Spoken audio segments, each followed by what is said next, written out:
जय। सदगुरु श्री कबीर साहेब की जय। बंदी छोर सदगुरु श्री कबीर साहब जी, मेरे हृदय मंदिर के आराध्य परम पूज्य सदगुरु श्री महंत साहब जी, पूजा के योग सभी संत समाज, मैं चरण कमलों में सिर झुका के तेरे बार बंदी करता हूँ। बोलिए श्री सदगुरुदेव की जय। सदगुरुदेव का सत्य न्याय निर्णय का उपदेश है, भरम भूल कल्पना से बचने का है, और जितनी भी ये बीमारी मानसिक लगी है इसे सबसे बचने का उपदेश है। तो जो सदगुरु श्री कबीर साहब जी के उपदेश को अपने हृदय में उतारेगा तो उसके अंदर से सारी कालमा निकल जाएगी। बिना शब्द सो दीसत नाही, दिन दिन संशय अधिक समाही। यहाँ पर श्री रामदास साहब ने भी कहा है कि बिना शब्द सो दीसत नाही, दिन दिन संशय अधिक समाई। बिना शब्द के किसी भी वस्तु की जानकारी नहीं होती है, बताना पड़ता है। शब्द जड़ है, शब्द चेतन नहीं है, लेकिन शब्द के द्वारा जिस कोई चीज मंगानी है तो शब्द बोलना ही पड़ेगा। जिस केला है, सेब है, संतरा है, अंगूर है, काजू है, किशमिश है, दूध है, घी है, कोई भी वस्तु हो आप किसी से बाजार से मंगाओगे तो शब्द बोलना पड़ेगा। तो ब्रह्म को सत्य अवाच्य माने हैं, सो तो कुछ दिखाई नहीं देता है, परंतु भ्रम से ही ब्रह्म को मान रहे हैं। पारखी सदगुरु के सत्य निर्णय के उपदेश, सार शब्द के बोध, श्रवण मनन हुए बिना यह भ्रम धोखा कल्पना किसी को दिखाई नहीं देती है। ये धोखा सबको परेशान कर रहा है, परखने में नहीं आ रहा है। इसी कारण से ज्ञानी अज्ञानी सब जीव बिना समझ के भ्रम को हो रहे हैं। दिनों दिन अधिकाधिक संशय ग्रसित हो रहे हैं, 84 योनियों में जाके समाते हैं, हंस पद से गिर जाते हैं। सदगुरुदेव जी पुकार के समझाते हुए कहते हैं कि बिना शब्द सो दीसत नाही। अब मेरे को भी शब्द बोलना पड़ा कि देखो भाई, चोरी मत करो, हिंसा मत करो, विचार मत करो, किसी को दुखाओ सताओ मत, अपने आप को जानो, धोखे से बचो। और जब तक आप धोखे से नहीं बचोगे तब तक ये मायावी गुरबा लोग आपको परेशान करते रहेंगे। सभी प्रकार की कालमा आपके अंदर आ जाएगी, आप बच नहीं सकते हो। सोचने पर भी आपके अंदर सद्गुण नहीं आ सकते।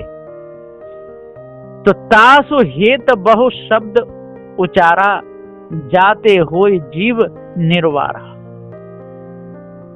इस वास्ते जिज्ञासु मुमुक्षु नर जीवों के हित कल्याण या मुक्ति के लिए सदगुरु श्री कबीर साहेब तथा तत्पश्चात पारखी संतगण भी बाणी खानी का निर्णय करके शब्द जालों से बचाते हैं। परखाने के वास्ते बहुत ही सार शब्द का निर्णय करके सत्य उपदेश देते हैं, सारा सार को बताते हैं, जिससे उस गुरु उपदेश को ग्रहण करके धारण करने से जड़ चेतन के भेद को सत्य निर्णय से जानकर नर जीवों की मुक्ति भी हो जाती है और जीव सदा के लिए बंधनों से छूट जाता है। लेकिन लोगों के अंदर ये भ्रम बस गया है, भ्रम से छूटना नहीं चाहते, इसलिए तो बार बार दुख पाते हैं। बार बार दुख दूना पाई, संशय रही जिगर में छाई। संशय इनके अंदर बस गई है और धोखे को त्यागना नहीं चाहते। सत्य विचारशील दया धैर्य विवेक वैराग गुरु भक्ति को भी नहीं धारण करना चाहते। सबका लक्ष्य चोरी हिंसा विचार ईर्ष्या क्रोध मानचर गाल निंदा झूठ की तरफ है। सो जो बूझ परे नहीं, अबही आधर गोष्ठ न भावे कबई। अभी नर देह में ही पारखी सदगुरु के सत्संग से जिसने सत्यासत्य के निर्णय को समझा बूझा नहीं, जड़ा शक्ति को छोड़ा नहीं, वह 84 योनियों के दुखों से कभी छूट नहीं सकता है। और जिस मनुष्य ने अभी पार की सदगुरु की दया से खानी बानी जालों को ठीक से समझ बूझ लिया है, सो कभी धोखे में पड़ नहीं सकता है। फिर उस जिज्ञासु को अंधों के स्वर्ग देख आने की वार्ता के समान झूठे गुरबा लोगों के कथन, वेद शास्त्रों की मिथ्या सिद्धांतों की बाणी नहीं बहाती है। उस पर उनका कभी भाव जमता ही नहीं, विश्वास होता ही नहीं, उसको वे अच्छा नहीं मानते। अर्थात अविवेकी अंधों की गोष्ठी वार्तालाप विवेकी को कभी नहीं रुचती, कभी नहीं भाती और उनके चक्कर में पड़ते भी नहीं। तो सदगुरुदेव जी पुकार के समझाते हुए कहते हैं कि जी ईश ब्रह्म आत्म परमात्म की जो कल्पना है ये मनुष्य के हृदय से उठी है और ये मनुष्य जीव ही इसमें पूरा भूल गया है। और जब तक मनुष्य खानी में आकर के इसको निज पद का ज्ञान नहीं होगा तब तक भूला ही रहेगा, भटका ही रहेगा और भटकाने वाले मिलते ही रहेंगे। जेहि सो आज तेहि सो काला, बिन बूझे सो सदा बेहाला। यहाँ पर साहब कहते हैं कि आज वर्तमान की नरदेह में जीवित रहते ही जो कुछ शुभाशुभ संस्कार वासना या अध्यास बनाया गया है, जो दृढ़ हुआ है, सोई मृत्यु होकर देह छूटने के पश्चात भी चार खानी में देह धरनी पड़ेगी। उसके फल सुख दुखाद भोगने पड़ेंगे, बीज रूप कारण हो जाता है। सो कर्म गति व कर्मों का भेद, मोटे झीने अध्यासों का हाल समझे बूझे बिना तथा सत्य असत्य पहचान की परीक्षा दृष्टि खुले बिना अनुमान कल्पना तथा विषयों को मान मान के वासना दृढ़ करके जीव 84 योनियों के चक्कर में पड़ के सदा सर्वदा बेहाल व परम दुखी हो रहते हैं और भी दुखी बने ही रहते हैं। पारखी जन बार बार समझाते हैं, उनको सत्य निर्णय का उपदेश देते हैं कि भाइयों आपके ऊपर कोई भी ईश्वर परमात्मा नहीं है, आप अजर अमर अखंड स्वरूप हो। जैसे पृथ्वी जलवायु अग्नि ये तत्व अपने आप में स्वतंत्र हैं, इसी प्रकार से ज्ञान स्वरूप चेतन जीव भी अपने आप में स्वतंत्र है। एक नहीं अनेक हैं, अनगिनत नहीं, इनकी कोई गिनती नहीं कर सकता है। अपने अपने कर्मों का सब फल भोगते रहते हैं। करो विचार भरम मिट जाई, भरम मिटे तो होय भलाई। यदि विचार करोगे तो भरम मिट जाएगा और नहीं करोगे तो लड़ने झगड़ने में पूरा जीवन चला जाएगा, है ना। तो सदगुरुदेव जी यहाँ पुकार के कहते हैं कि पारखी सदगुरु के सत्संग में जाकर जड़ और चैतन्य का निर्णय समझ लेना चाहिए।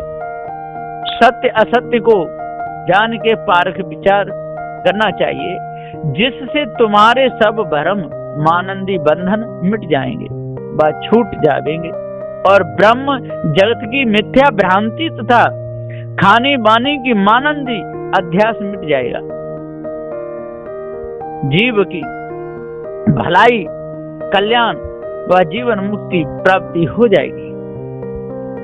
इस वास्ते पारखी सदगुरु पर खाते हुए चेताते हैं कि हे मनुष्यों, तुम अभी भूल मत करो, विचार करो, सत्य असत्य का निर्णय करो और सत्य स्वरूप तो तुम ही चेतन जीव हो और ब्रह्म ईश्वरादि आत्मा परमात्मा जी सारी आपके अंदर से जो कल्पना उठी है, इसको परखो, जिससे तुम्हारी जो जगत कर्ता के लिए जो बुद्धि बढ़ रही है, जो आपकी श्रुति लग रही है, ये सब खत्म हो जाएगी। कल्पना और ब्रह्म की भ्रांति मिट जाएगी। यदि अभी नरदेह में तुम्हारे सब भ्रम संदेह विषयाध्यास कल्पना इत्यादि विकार गुरु पारख से मिट गए, वह मिटाए जाएंगे तो तुम्हारी भलाई, कल्याण या मुक्ति हो जाएगी। और नहीं तो जिस प्रकार से अंधे लोग भटक रहे हैं, जो अंधे ही हैं, जो देख करके भी उनको नहीं पता जड़ है कि चेतन है, और चितमन बुद्धि वाणी से परे बता करके भी उसके लिए साधना कर रहे हैं, तो ये सब अंधे हैं, इनको अंधा ही कहना चाहिए। आधर दर्पण सूजत नाही, ऐसो शब्द भरम को आही। सदुदेव कहते हैं कि अंधे को दर्पण में क्या सूझेगा, या अंधा दर्पण हो उसमें पारा नहीं लगो तो उसमें क्या सूझेगा। तो यहाँ पर सदगुरुदेव जी कहते दो अधरन के नाच में कहो कागो कौन रह जाए, कौन किसे रह जाएगा। जैसे पाराहीन खाली शीशा अंधा दर्पण कहलाता है, उसमें मोह चेहरा देखने में नहीं आता है। और अंधों को यदि अच्छा दर्पण भी दे दिया तो नेत्र बिना वह देख ही नहीं सकता है। वैसे ही अंधा दर्पण वेद शास्त्रार्थ है, उनमें पारक बोध लिखा नहीं है, और वो पारक बोध को जानते ही नहीं। इससे सत्य स्वरूप का ज्ञान उनको होता ही नहीं है। और अंधे गुरुबा लोगों को पारख निर्णय के सदग्रंथ तथा सत्य उपदेश लेने पर भी विवेक विचार नहीं होता है। समझ उनकी ऐसी की वैसी बनी रहती है। ऐसे ही धार्मिक गुरुबा लोगों के शब्द उपदेश वेद शास्त्रार्थ की वाणी में कल्पना भरी हुई है। जीवों को वे भ्रमाते भटकाते रहते हैं, क्योंकि उनका हृदय में कालमा बहुत भर चुकी है, ब्रह्म को बढ़ाने वाली है। अर्थात भ्रमकों के सब शब्द अंधा दर्पण के समान है, निस्वरूप का ज्ञान हो ही नहीं सकता है किसी भी प्रकार। बड़े बड़े ज्ञानी, बड़े बड़े ध्यानी भ्रम में ही चले गए, धोखे में चले गए। अंधा दर्पण के कुछ लक्षण हैं वो यहाँ पर बताए गए हैं, लेकिन लोग भूले रहते हैं। निर्गुण निराकार कह करके भी ब्रह्म में लीन होना चाहते हैं। निर्गुण निराकार चित्त मन बुद्धि वाणी से परे कह करके ईश्वर को प्राप्त करना चाहते हैं। और फिर जब खोजते खोजते नहीं मिला तो जीव को ही ब्रह्म बता देते हैं, जीव को ही आत्मा बताते हैं। जीव ब्रह्म में ना पुरा सर्वखलमिदं ब्रह्म अहम ब्रह्मास्मि, आत्मा ब्रह्म प्रज्ञानम ब्रह्म तत्त्वमसि। ये कह के सारे संसार को भरमाते भटकाते बुलाते रहते हैं। सदगुरुदेव जी पुकार के समझाते हुए कहते हैं कि शुद्ध वचन साचा के होई, जामे देख परे सब कोई। जो सत्यवादी है वो शुद्ध वचन बोलते हैं, कसर खोट विकार से रहित शुद्ध निर्मल वाणी सत्य वचन तो सच्चे सत्य न्याय पारखी साधु गुरु के ही होते हैं। उसी सत्य उपदेश से ही जीवों का भ्रम छूट सकता है। निज चेतन स्वरूप जीव ही सत्य है, ऐसा बोध देवे सोई यथार्थ शुद्ध वचन है, ऐसा जानना चाहिए। जो इस यथार्थ भेद को जान लेता है उसका मन शुद्ध हो जाता है, उसके मन में कभी विकार नहीं आते, मन पवित्र रहता है, शुद्ध सफाई रहती है। वो कभी भी हृदय में कालमा नहीं रखता, उसकी पशु वृत्ति खत्म हो जाती है। और यदि अंदर कालमा है तो पशु वृत्ति नहीं जाती है। पशुओं जैसे गुण रहते हैं, है ना। पशु बैठ गया तो उठेगा नहीं, और उठ गया तो बैठेगा नहीं। किसी किसी पशु में तो बहुत डंडे पड़ते हैं, बहुत डंडे पड़ते हैं, पर बैठ बैठ आर भी लगाते हैं। किसान जब हल चलाता है बैल बैठ जाता है, और फिर उसको डंडा मार मार के चाहे पैर चित्त पसंद जाता है, लेकिन वो उठता नहीं है। तो ये सारे ये कहाँ बनते हैं सब कर्म? ये पछता के मनुष्य जन्म में बनते हैं। यदि यहाँ पर हमने इनको सबको खत्म कर दिया तो हमारी विजय हो जाएगी, और यदि नहीं किए तो पशुओं की तरह ही पूरा समय बीत जाएगा, क्योंकि पशुओं के संस्कार तो हमने बना ही लिए, और जहाँ पशुओं के संस्कार बन गए तो हमारा जीवन भी पशु हो गया। तो शुद्ध सत्य वचन तो सच्चे पार की सदगुरु के ही होते हैं, जिससे शुद्ध अखंड सत्य स्वरूप ने चेतन पद का यथार्थ बोध उदय होता है। और जिस पार के प्रकाश में सब लोगों के सिद्धांतों का मर्म देखने में आता है, वही तो सत्य न्यायालय का उपदेश है।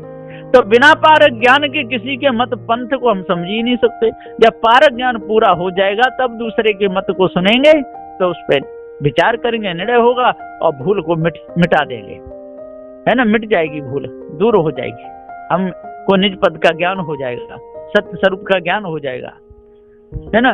हो जाएगी इस ब्रह्म परमात्म, ये सारी कल्पना छूट जाएगी, धोखा दूर हो जाएगा। मानुष बिचारा क्या करे, जाके कहे न खुले कपाट, सोहना चौक बैठाए के फिर ये पंचाट। सदगुरु श्री कबीर साहब जी पुकार के समझाते हुए कहते हैं, हे संतो पारखी, संत सच्चे मनुष्य विचारमान, सत्य निर्णय होते हैं।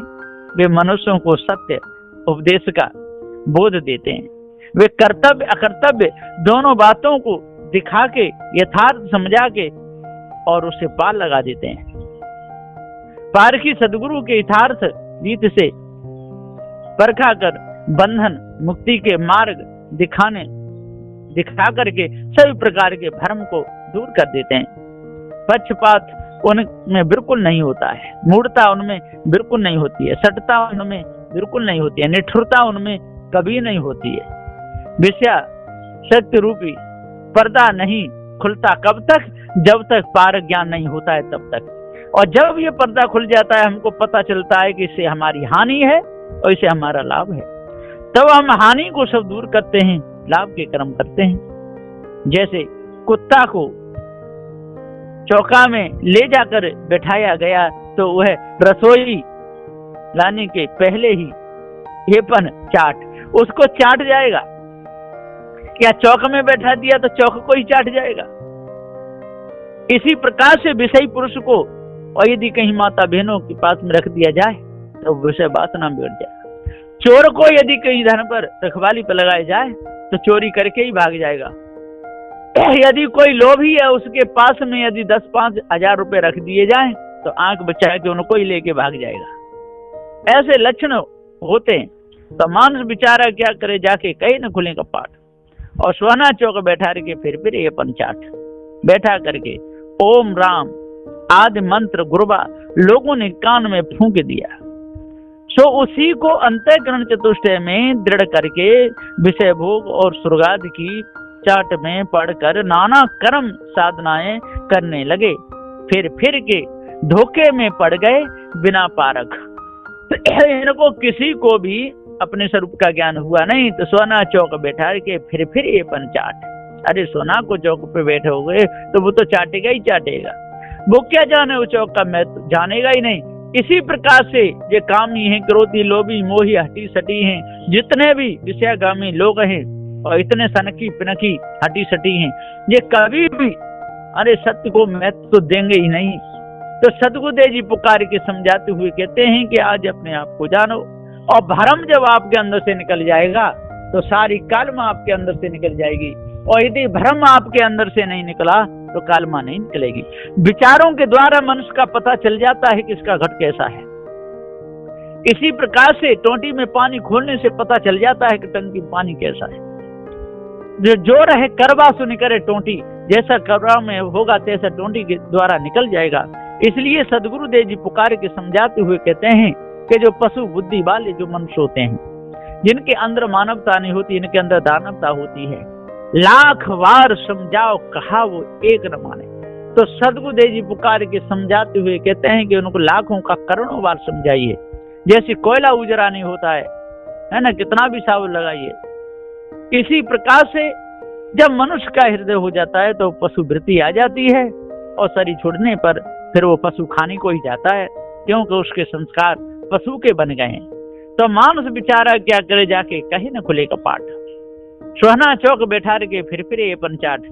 सदगुरुदेव जी कहते हैं इन्हें सोनाओं को चौक पे बैठाया, अब वो चौक को चाट गए, अंतःकरण बिल्कुल बेकार हो गया, भ्रम भूल कल्पना विषय को अंदर भर गए।